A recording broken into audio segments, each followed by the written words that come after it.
Welcome back to Smart Lanka YouTube channel. සියලු දෙනාම නැවත සාදරයෙන් පිළිගන්නවා Smart Lanka YouTube channel එකට. ඉතින් අද දවසේ අපි කතා කරන්න බලාපොරොත්තු වෙනවා හැමදාම General English paper එකට ලැබෙන ලකුණු 15ක් හම්බ වෙන ඉතාම ලේසියෙන් ලකුණු ගන්න පුළුවන් paper 2 වල question 11 සම්බන්ධව.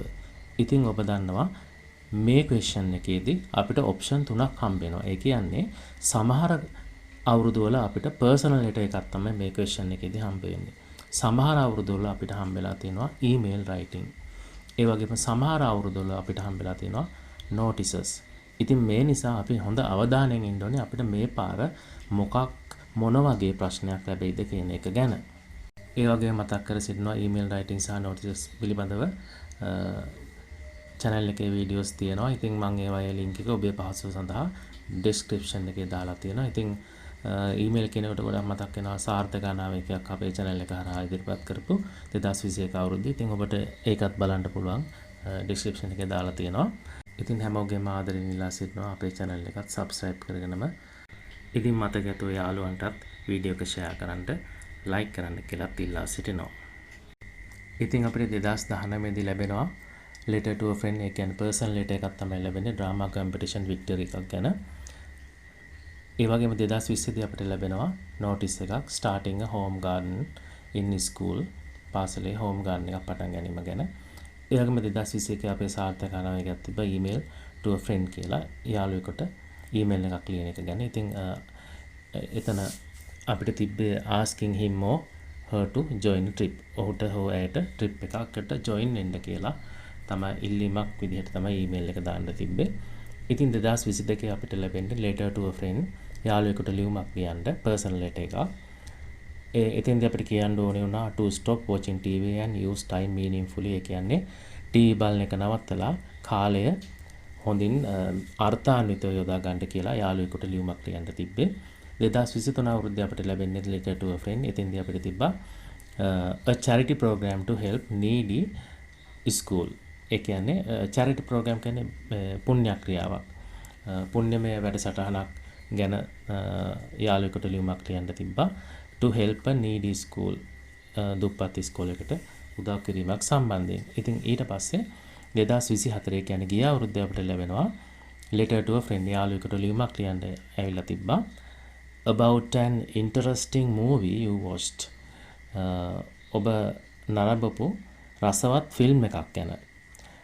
දැන් අපි බලමු 2025 මොන වගේ වෙයිද කියලා. personal letter එකක්ද, notice එකක්ද, එහෙම නැත්නම් email එකක්ද? හොඳින් මතක තියාගන්න අපිට personal letter තමයි වැඩිපුරම ලැබිලා තියෙන්නේ. notice writing එකක් ලැබිලා තියෙනවා. email writing එකක් ලැබිලා තියෙනවා මෑතකදී 2019 ඉඳන් papers බලපුවාම. ඉතින් මම 2025ට 11 වෙනි ප්‍රශ්නේදී අනුමානයක් විදිහට ඉදිරිපත් කරන notice writing එකක් ගැන තව අනුමාන තියෙනවා. එතනදී මම හිතනවා announcing a blood donation camp organized by your school's health club, පාසලේ සෞඛ්‍ය සමාජයේ විසින් සංවිධානය කරලා තියෙන ලේ දන් දීමේ කඳවුරක් පිළිබඳව දැන්වීමක් මෙතෙන්දී බලාපොරොත්තු වෙනවා. ඉතින් මම අනුමානයක් විදිහටයි මේක දෙන්නේ, පුද්ගලික වශයෙන් මම හිතන දෙයක් විදිහට. ඉතින් මෙහෙම දෙයක් එන්න ඉඩ තියෙනවා මොකද ළඟදී notice එකක් ඇවිල්ලා නැති නිසා. ඒ වගේම මෑතකදී email writing එකක් ඇවිල්ලා තිබුණේ නැහැ past papers වල. ඒ නිසා මම හිතනවා මේ පාර email writing එකක් වුණත් එන්න වැඩි ඉඩ කඩක් තියෙනවා කියලා. ඉතින් මෙතෙන්දී ගොඩක් වෙලාවට අපිට රාජකාරී ලිපියක් official letter එකක් වෙනම තියනවා ලියන්න. ඒ නිසා ගොඩාක් වෙලාවට මේ email writing එක යාළුවෙකුට ලියන එකක් වෙන්න ඉඩ කඩ බොහොම තියෙනවා. ඒ නිසා මම අනුමානයක් විදිහට දැම්මේ an email to your best friend asking to join for a trip. trip එකකට සම්බන්ධ වෙන්න කියලා හොඳම යාළුවට යවන ඊමේල් එකක් විදිහට තමයි මම මගේ අනුමානය ඉදිරිපත් කරන්නේ මේ පාර. මම පුද්ගලිකව වැඩිපුර බරක් දෙන්නේ notice writing සහ email writing වලට මේ පාර. ඒ වුණාට personal letter එකක් වුණත් මේ වෙනකොට එන්න පුළුවන්කම තියෙනවා මොකද දිගටම ඇවිල්ලා තියෙන personal letters නිසා. ඒ නිසා මේකත් අමතක කරන්න එපා. මම වැඩි බරක් දෙන්නේ නැහැ personal letters වලට. හැබැයි එන්න ප්‍රවණතාවයකුත් තියෙනවා කියන එක මතක තියාගන්න. ඒ නිසා මම මේකටත් මාතෘකා දෙකක් අනුමාන කරලා දෙන්නම්. a letter to your best friend, ඔබේ හොඳම යාළුවට ලියුමක් ලියන්න. informing about an educational trip. අධ්‍යාපනික ට්‍රිප් එකක් ගැන දන්නලා. You went recently. ඔබ මෑතකදී ගිය. ඉතින් මේකත් මං අනුමානයක් විදිහට දෙනවා. හැබැයි වැඩි බරක් දෙන්නේ නැහැ කියන එකත් මම නැවත කියනවා. ඒ වගේම මම තව අනුමානයක් දෙන්නම් personal letter එකකට. A letter to your friend describing an interesting movie you recently watched. ඔබ මෑතකදී නරඹපු රසවත් ෆිල්ම් එකක් ගැන ලියන්න දෙන්න පුළුවන්. ඉතින් මේකත් මං අනුමානයක් විදිහට දෙනවා. හැබැයි මේ පාර මම personal letters එකයි කියලා හිතන්නේ නැහැ.